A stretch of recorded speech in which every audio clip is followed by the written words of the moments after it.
Dear students, welcome to Distributed Systems Lecture 4. I Gayatri Dhara, working as lecturer in Computer Science Department, Sir CRR College for Women, Elur. Hope you all are taking the necessary precautions of COVID-19 to stay healthy. So far we have covered the concepts of distributed systems from the beginning, like computer architectures, tightly coupled and loosely coupled.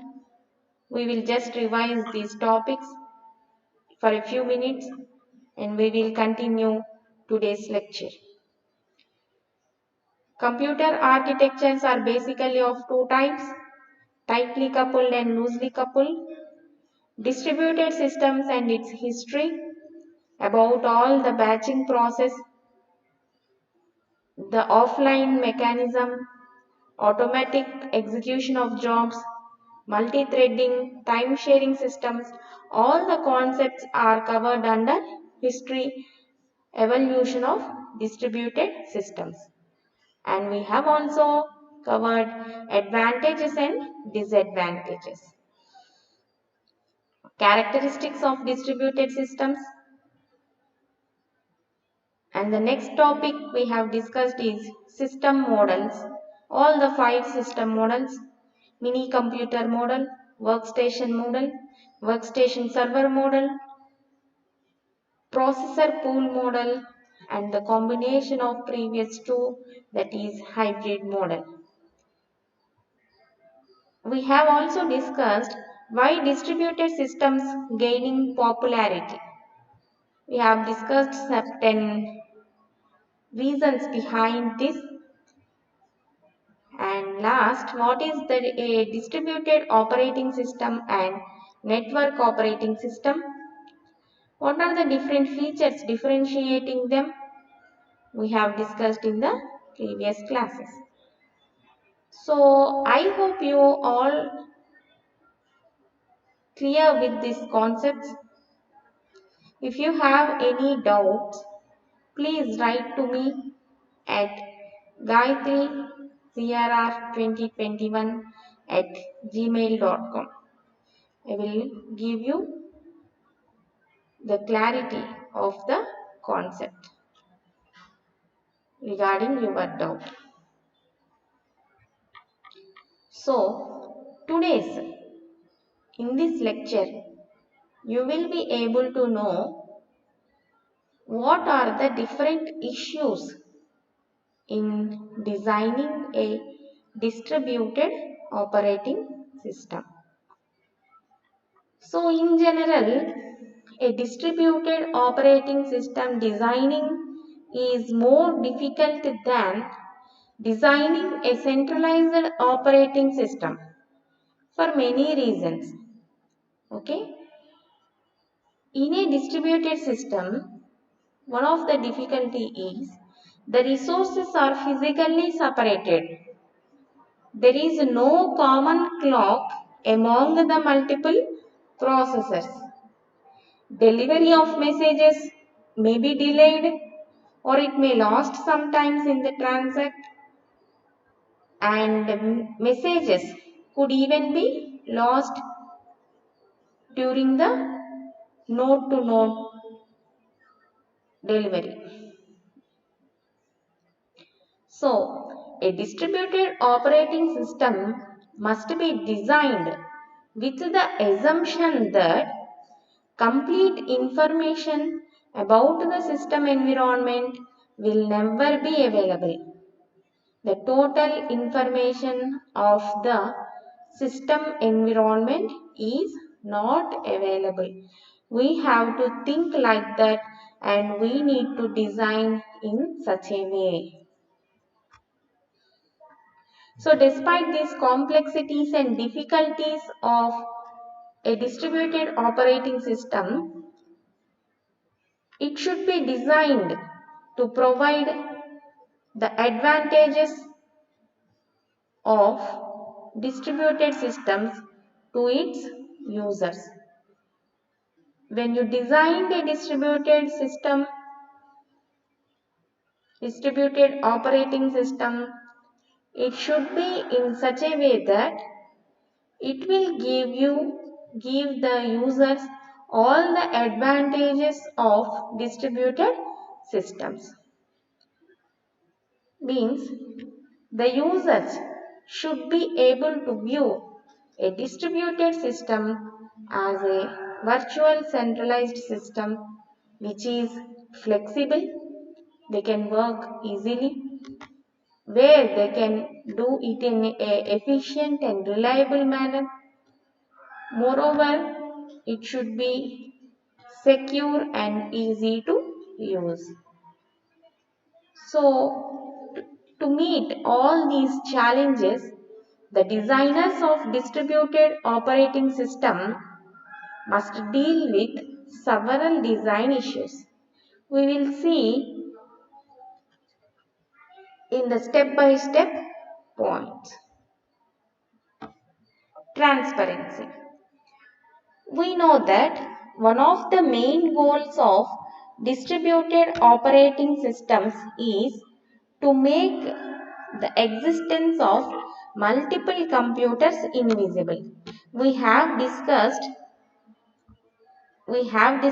this point in what differentiates the distributed operating system and network operating system.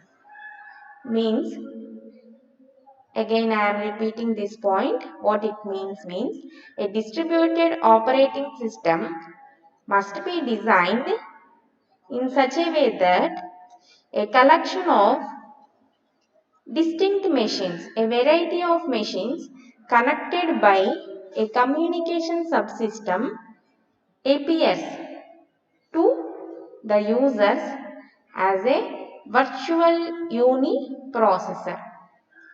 The existence of multiple computers should be invisible to its users. What it should do? It should provide a single system image. The same term we have discussed previously, the system image. The users should feel that they are using a single system. It should create such an illusion. So, achieving complete transparency is a difficult task and it requires several different aspects of transparency to be supported. All these transparencies means 8 forms of transparencies are identified by ISO, International Standards Organization. It giving a reference model for open distributed processing, and while designing all these 8 forms of transparencies should be supported. What are those 8 means? Access transparency, location transparency, replication, failure, migration transparency, concurrency transparency, performance, scaling and security. Performance and scaling. So now access transparency. So in the beginning slides we have discussed there are 8 types of transparency need to be supported when you are designing a distributed system. So first one to be supported is access transparency. What it means? It means that users should not need or be able to recognize whether a resource is a remote resource or a local resource. Means some user A is using any printer, he should not be able to know whether that printer is existing in the organization locally or from the remote location it is accessing. The user should not be able to recognize this. Access transparency. While accessing, he should not be able to know whether it is a remote resource or a local resource. So this implies that distributed operating system should allow users to access remote resources in the same way as local resources. How user will access all the local resources? In the similar manner, the user should be allowed to access all the remote resources. If this one is satisfied, then access transparency is supported in that particular distributed system. And the next one is location transparency. The two main concepts of location transparency are name transparency and user mobility. So first look into name transparency. This refers to the fact that the name of the resource should not reveal any hint as it is a physical location resource or the connectivity or the topology. The resource names should be unique. Means when you are accessing from the local, the file name is some addition. When you are using from the remote location also, the file name should be the addition only. First of all, we will not be able to know the access transparency, but the resource names must be unique system wide. Means the resource names must be unique. All the names of the resources are same in location transparency under name transparency. Same name should be maintained. And second point under location transparency is user mobility. This refers to the fact that no matter which machine a user is logged on to, he or she should be able to access a resource with the same name. So when you all have location transparency of name transparency, then this user mobility is supported. In a distributed system that supports user mobility, users can freely log on to any machine in the system and access any resource without making any extra effort. He need not give you any information about the resource. So when it supports user mobility, the users can freely log on to any machine, not only his own machine, he can log on to any machine in the system, means distributed system, and access any resource without making any effort. That is nothing but the user mobility. This covers the transparency of location transparency. Replication transparency. The second type of transparency is replication transparency. For better performance and reliability, almost all distributed operating systems have replicas. They will provide a provision to create replicas means we can create additional copies of files and other resources on different nodes of the distributed system. So when we have replicated data, means when we have duplicate copies, two important issues related to replication transparency should be taken care. They are naming of replicas and replication control. It is the responsibility of the system to name the various copies of a resource and to map a user supplied name of the resource to an appropriate replica of the resource. Means if a user named any resource, it should be able to update that name and it should map the resource. So replication transparency means when there are any additional copies created in a distributed system, we should take care of replicas naming and replication control. The next transparency is failure transparency. It deals with masking from users partial failures in the system, such as partial means somewhat, such as communication link failure, or if any machine failure or any storage device crash, it should mask from users. It should mask to the users. A distributed operating system having failure transparency property will still continue to function. But complete failure transparency is not achievable with the current state of the art in distributed system, because all types of failures cannot be handled, right? We cannot get the complete failure transparency. For example, if you have a failure of the communication network, failure in the communication network of a distributed system normally disrupts the work of its users and it is noticeable by the users.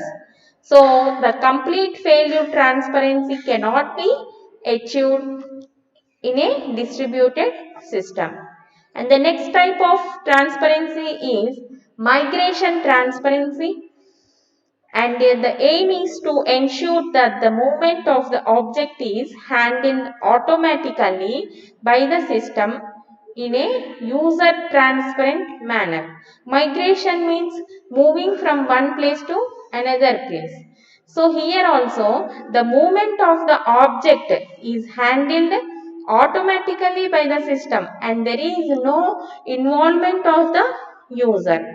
So in this type of transparency, three important issues should be achieved in order to meet this goal. They are migration decisions such as which object is to be moved from where to where.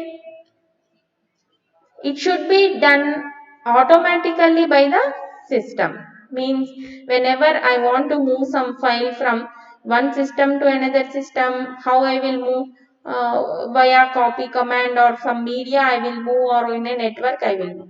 Like that, in a distributed system, what are the migration decisions to be taken moving an object? Migration of an object from one node to the another should not require any change in its name. So, there should not be any change in the name of the resource of that object. And the third thing is, when the migrating object is a process, the inter-process communication mechanism should ensure that a message sent to the migrating process reaches it without the need of the sender process to resend it if the receiver process moves to another node before the message is received. What it means when we are migrating a process, if it is an IPC which you have studied in the operating system where the cooperating process will be there, like that, in the inter-process communication mechanism should ensure that it should be moved and the sender for that particular without the need for the sender process, If it wants to resend it for if the receiver process move to another node before the message is received. And the next is concurrency transparency. In this, in a distributed system, multiple users who are geographically separated can use the system concurrently. In such a situation, we can share the system resources like hardware or any software among the concurrently executing processes. So, for example, concurrent update to the same file by two different processes should be prevented. Why? Because both are doing updations to the same file. So, we need to take care of concurrency transparency, and it means that each user has a feeling that he or she is the only user of the system and other users does not exist in the system. For providing concurrency transparency, the resource sharing mechanisms of the distributed operating systems must have the the following four properties. Hope you all have understood this. Concurrency means doing things at the same time. As the resources are distributed, they can be accessed at the same time by different users. So we need to take care of concurrent updates, deletions of data, like that. So concurrent update to the same file by two different processes should be prevented. And to provide concurrency transparency, the resource sharing mechanism of the distributed operating system must follow these four properties. What it means an event ordering property which ensures that all access requests to various system resources are properly ordered. Okay, whatever we get the access requests from various system resources, we need to order it properly and to provide a consistent view to all users of the system. There should be an event ordering property. And the second thing is a mutual exclusion property. What it ensures? It ensures that at any time, at most, one process can access a shared resource. These are nothing but your critical section problem in operating systems. You might have learned that critical section problem. All these four properties are nothing but those properties only. The second one is a mutual exclusion property ensures that at any time, at most, one process accesses a shared resource. And it must not be used simultaneously by multiple processes if program operation is to be correct. If not, if multiple processes are using that shared resource, then there might be a chance of errors. And the third property is no starvation property. It ensures that if every process that is granted a resource and that resource is not to be used by simultaneously by multiple processes, so when it releases that resource, then only every request for that resource should be granted. If A is taking the resource, then B should wait until A releases the resource use. After use, A will release the resource and it should be granted to the B. But it should be taken care that B is not in a starving state. And no deadlock property, which ensures that a situation will never occur in which competing process prevent their mutual progress, even though no single one requires more resources than available in the system. Means when both are moving on a bridge, if there is a traffic jam, one need to go back. Like that, otherwise there will be a deadlock and nobody can go. So if all these four properties are satisfied, then we can provide concurrency transparency while designing a distributed system. And the next type is performance transparency. This property is to allow the system to be automatically reconfigured to improve performance. Means if the load is varying dynamically, sometimes the load might be low, sometimes the load might be heavy. In such a case also, there should be a situation in which one processor of the system is overloaded with jobs while another process is idle. It should not be allowed to occur. If there is a overload of jobs to one processor, there will not be possible for performance. So, the processing capability of the system should be uniformly distributed among the currently available jobs in the distributed system.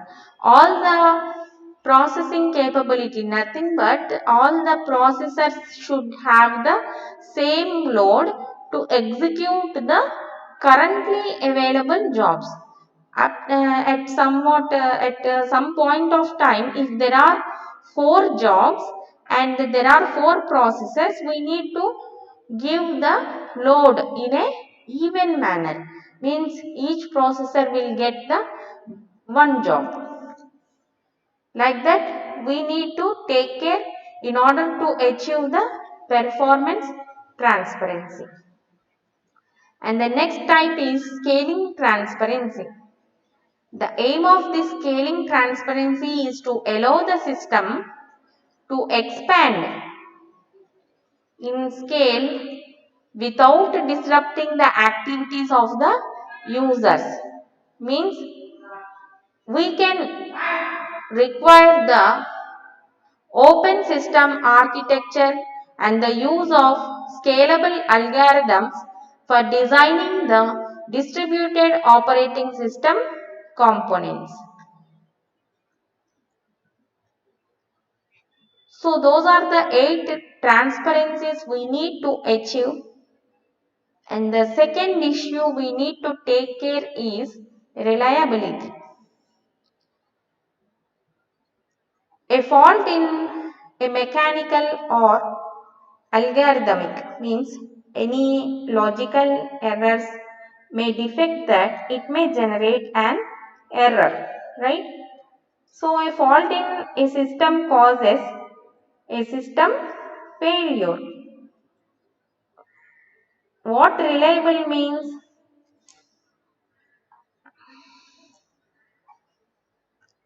The existence of multiple instances of the resources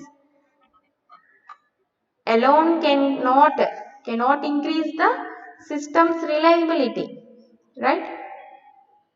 So distributed systems are expected to be more reliable than the centralized systems.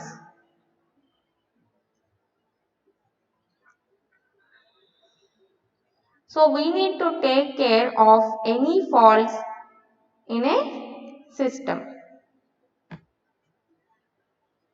Depending on the manner in which the systems are failed or the failed system behaves, system failures are of two types. System failures can be considered as two types.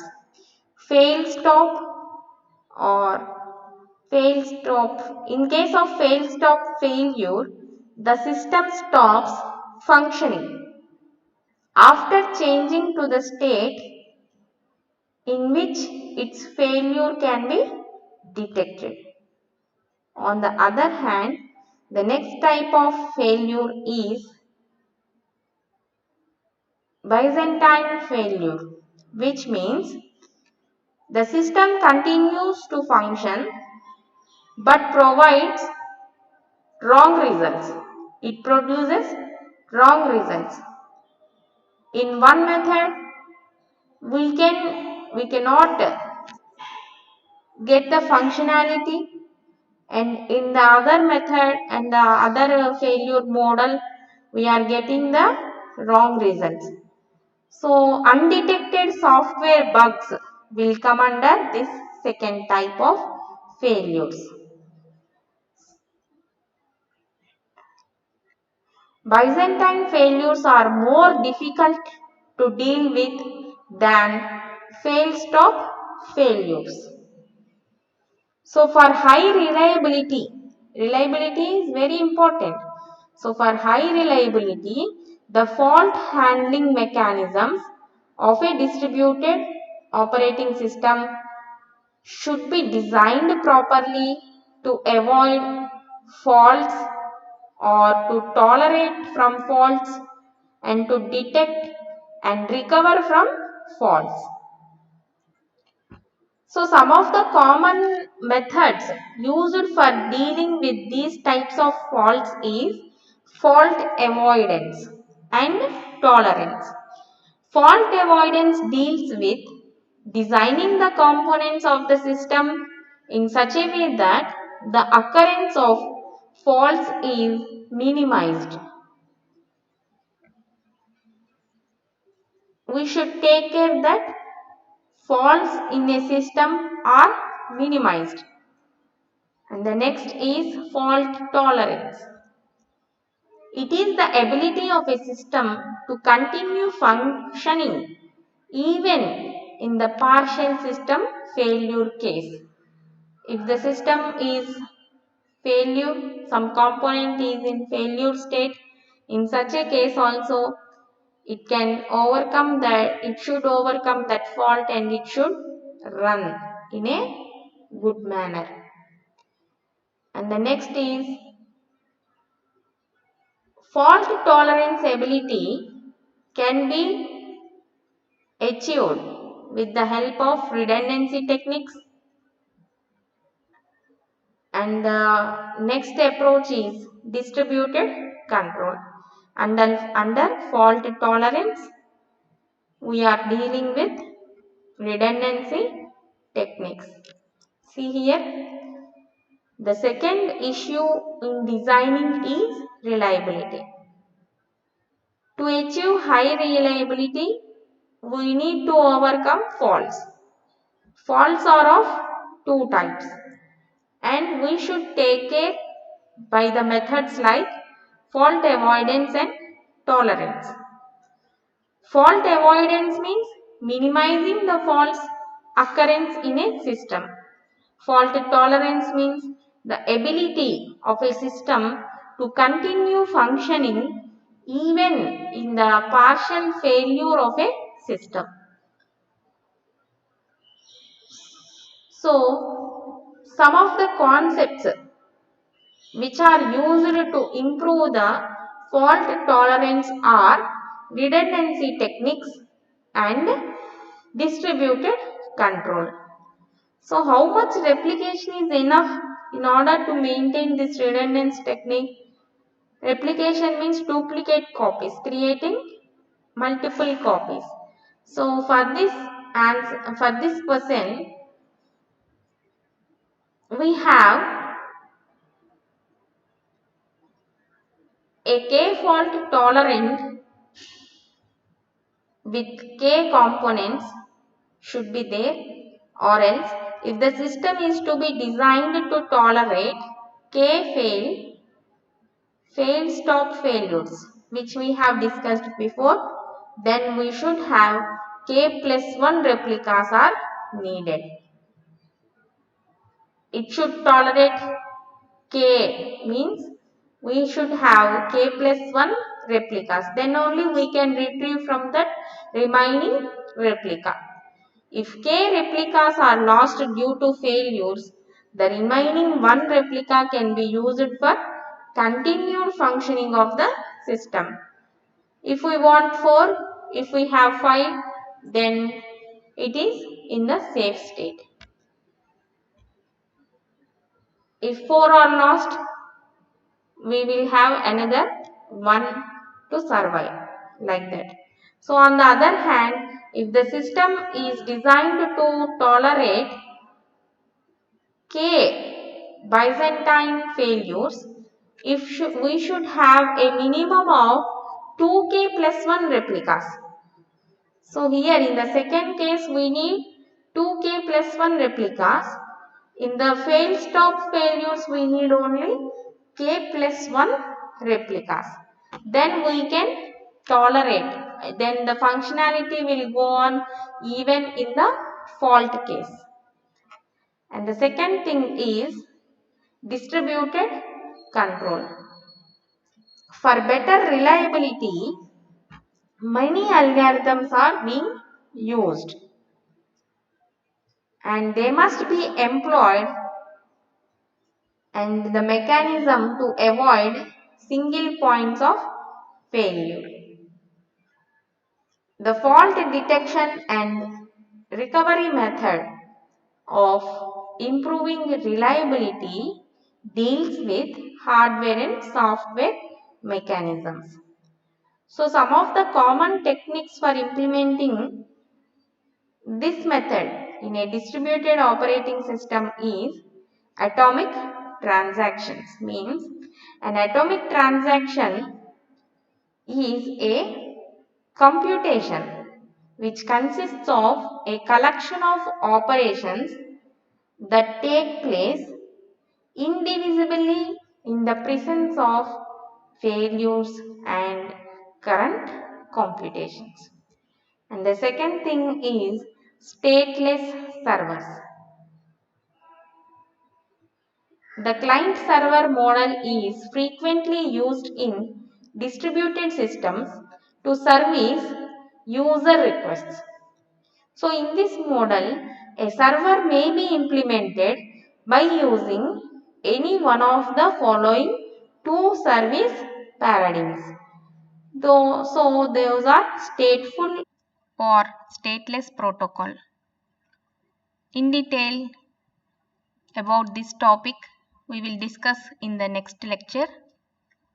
Thank you.